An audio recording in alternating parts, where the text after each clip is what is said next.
Hey everyone. So we've come to the end of the short story project. The story is complete, it has been turned in on time, and I'm ready for a little bit of a post-mortem to review how it all went. So I had about 30 days to write a short story, and I accomplished it. I feel very good about what I came up with. I want to talk about like the final steps, but like as I was kind of reviewing it, doing my final passes, I was thinking if I had more time, this story would be different.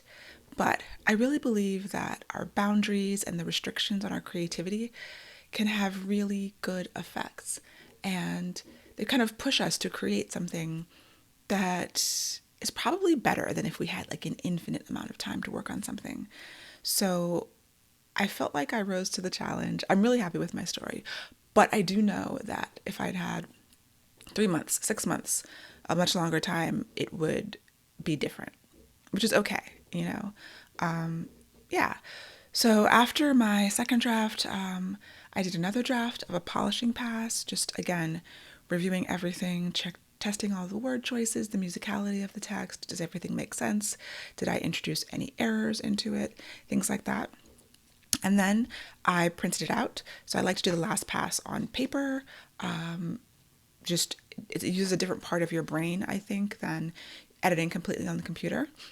I did have a little bit of time to have someone read it. So I had a beta reader check it out and just give me another human being's feedback, which is incredibly valuable because obviously there's things that make perfect sense to me that they were like, I don't know what this means. Like what's happening here? Or this is repetitive, things you can't see.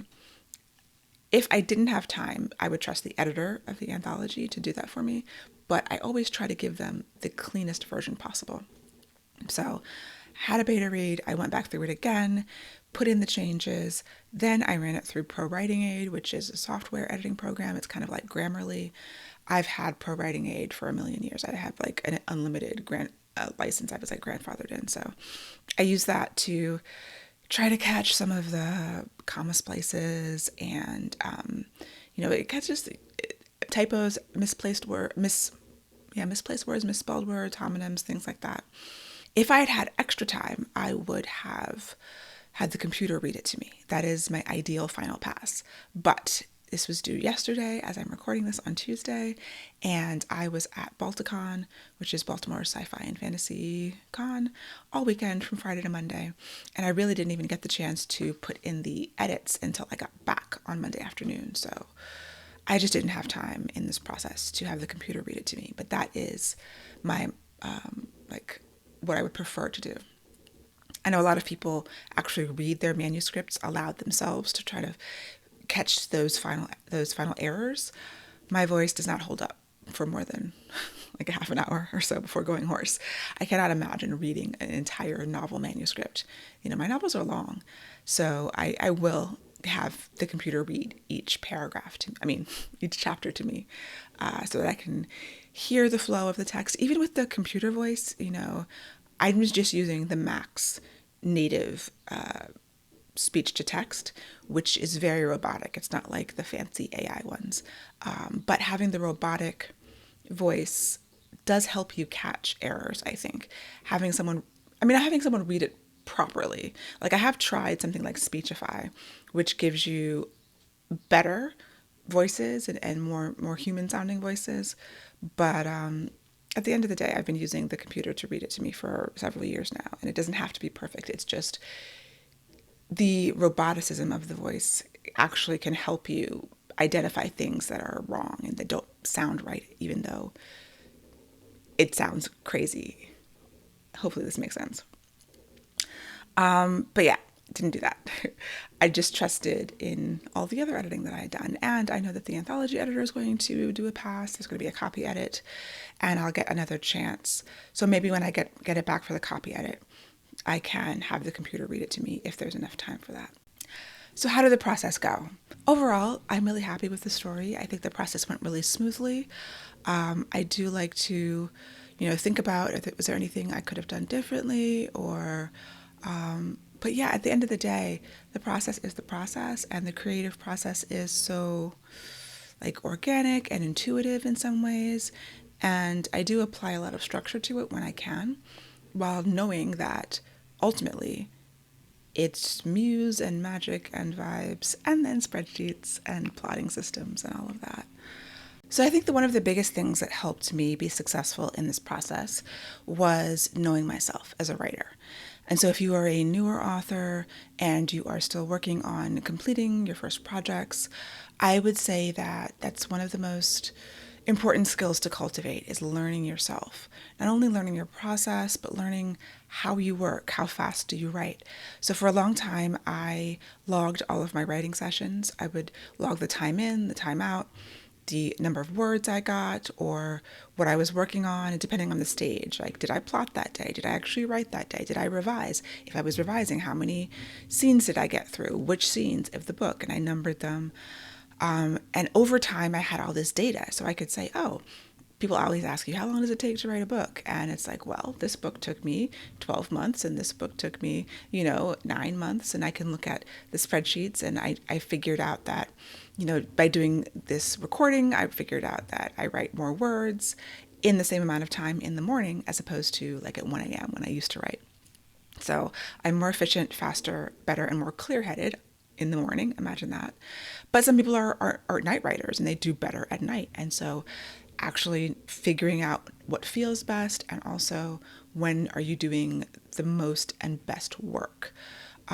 So that helps me with scheduling and planning and knowing if I get a deadline to revise this book in 3 months or we need another version, in 2 months. Can I say yes to that? And if I say yes to that, am I lying to both them and myself? So that just takes time and practice and knowing yourself. And also, recording things. I often have a journal where I just do after my writing sessions, the thoughts about it. And that's not every day, but when I have something to add, and I still do that, after my writing session, sometimes I will do a journal entry and say, how did that feel? What am I struggling with? Both on the page and just my feelings about it. And that can help you develop just self-knowledge and self-awareness, because so much of what we do is deep internal work. It's sort of like, I think that creativity is very spiritual, and so it's hard to codify that, but as much as you can. And I'm a person who needs like a type of structure in order to know what I've done. That's kind of why I started my podcast, so that I could talk through the process and remind myself that I've done this before and I got through it before, and this is exactly how, and this is what I was thinking about when I did it. So that might be helpful to you. Also knowing that knowing yourself is knowing what to take from other people's experiences and what to discard. That is also extremely important because there's so much writing education and advice out there, and most of it is very well meant, but anything prescriptive you should be careful of because we're all completely different. We have different backgrounds and personalities and brains, and so I like to share my process. I love hearing about other writers' processes. And I know that I probably can't do 99.9% of what they do. But if there's that 0.1% that is intriguing, that resonates with me, that feels good, then I can try to bring that in.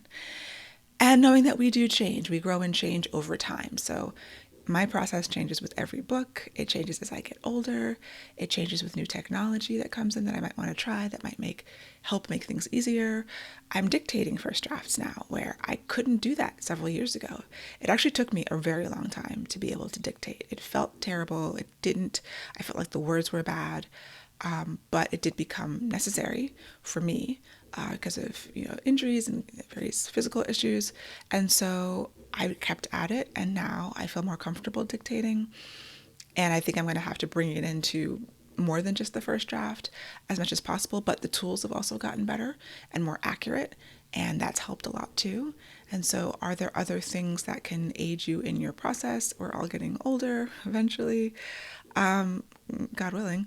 And so, yeah, we have to take advantage of what we can and know that beyond that, we're just going to be different people every day that we wake up. And so making space for that. And yeah, over time, I have honed the process, and I'm going to continue to do so and continue to grow and change. But that's how I knew that when I was approached with 4 weeks to write a short story, that I could do it successfully because I knew myself enough and I knew my process enough that 4,000 words in 4 weeks was perfectly fine. But, knowing yourself, a different me, maybe me in a different stage in my life would have been like, no, that's not possible right now. So telling people that upfront as opposed to committing and then not being able to meet the deadline is not the greatest look.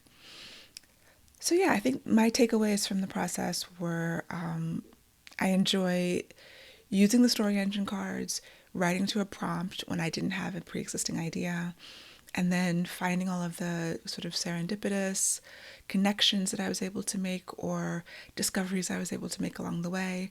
It felt so good to write something short that is done and complete in a month because I have been working on this manuscript through plotting, replotting, drafting for a long time now, and I've got quite a ways to go in my current work in progress. And so taking just a little bit of a break from it to get something complete, have that quick win, filled me with energy, and I'm ready to go back into my Blitches manuscript, which is my Black Witches, which if you follow my podcast, you are familiar with, because I've been talking about it for like years, I feel like. Yeah, going back to that project with new energy and with the wind of this win behind me, pushing me forward. So it's been good. It's been a good experience. I will absolutely let you know about when the other contributors to this anthology are announced and when there's like pre-order links and all of that. So stay tuned to wherever you're watching this, my Substack, my YouTube, my author newsletter, all of those things will be updated if you want to read the final version of the story when it comes out, and I hope that you will. But yeah, thank you so much for joining me on this journey for the short story project. I hope that you've gotten something out of it, have seen something in my process that was either instructional, inspiring. Maybe you can take it. Maybe it's the opposite of what you want to do, and that's fine too. But I hope that you take this with you into the future, and yeah, have a good time writing, whatever you're writing. And I will talk to you next time. Happy writing.